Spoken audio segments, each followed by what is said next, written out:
Je suis opposé à toute addition, à toute aliénation. C'est pour ça que la parole est une aliénation. Voir le monde sans les étiquettes que les gens se collent sur eux-mêmes ou qu'on leur colle, pour moi c'est un idéal. Et d'ailleurs, si on prend le mot repère, si les gens ont besoin de repères extérieurs, c'est qu'il manque de repères intérieurs. J'ai déjà donné l'exemple dans les transports en commun de la signalisation des sièges où on peut s'asseoir ou pas s'asseoir. Eh bien, il y a des gens suffisamment intelligents pour, même lorsque ces signaux ont été enlevés, respectent le système. Et d'autres qui, dès le moment que ces signaux ne sont pas là, ils ne respectent plus rien. C'est ça qui m'intéresse. Donc, nous avons des structures mentales qui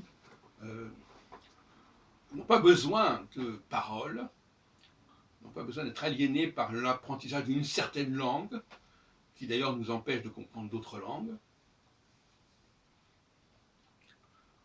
Et même la circoncision, comme j'en ai parlé déjà, est quelque chose qui est rajouté. Et c'est ça qui me gêne. Le judaïsme n'est pas une religion du rajout, de l'intervention, de la transformation des choses. Hein? C'est pour ça que je condamne la circoncision. Et en ce sens-là, les chrétiens ont raison. La formule « c'est pas écrit sur mon front » veut bien dire ce que, qui est une plaisanterie souvent utilisée, veut bien dire ce que ça veut dire. C'est-à-dire qu'en fait, ça veut dire, c'est très ambigu comme formule, mais ça veut dire que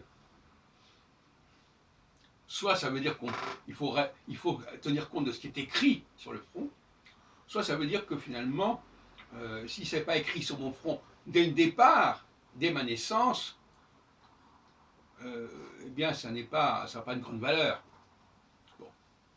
Si nous naissions circoncis dès la naissance, on n'aurait pas besoin de circoncire les garçons, etc. etc. Donc, la théologie, la troisième théologie, la théologie de la troisième création, refuse que l'homme change quoi que ce soit au monde.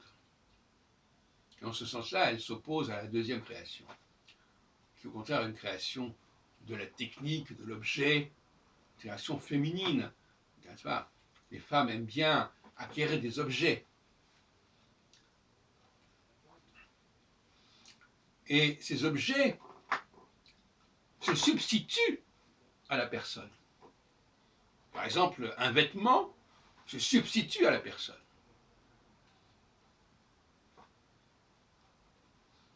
C'est-à-dire nous donne une fausse image. Et d'ailleurs, on trouve ce phénomène dans le deuxième, troisième chapitre de la Genèse. L'homme se découvre nu et il va se couvrir. Il va renoncer à sa nudité.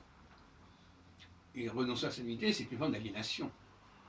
Et le fait que Dieu, un certain type de Dieu, offre l'aide de la femme à l'homme, c'est une aliénation. C'est le basculement vers une autre théologie. La théologie de la technique. Il y a la théologie de la science qui sert à comprendre le monde dans sa totalité. Il y a la théologie de la technique qui consiste à fabriquer des choses, à transformer les choses. Et puis il y a une troisième vision qui est plus complexe à comprendre, qui est celle de la troisième théologie, qui est celle de reconnaître un certain Dieu qui a investi notre planète, notre Terre, notre humanité,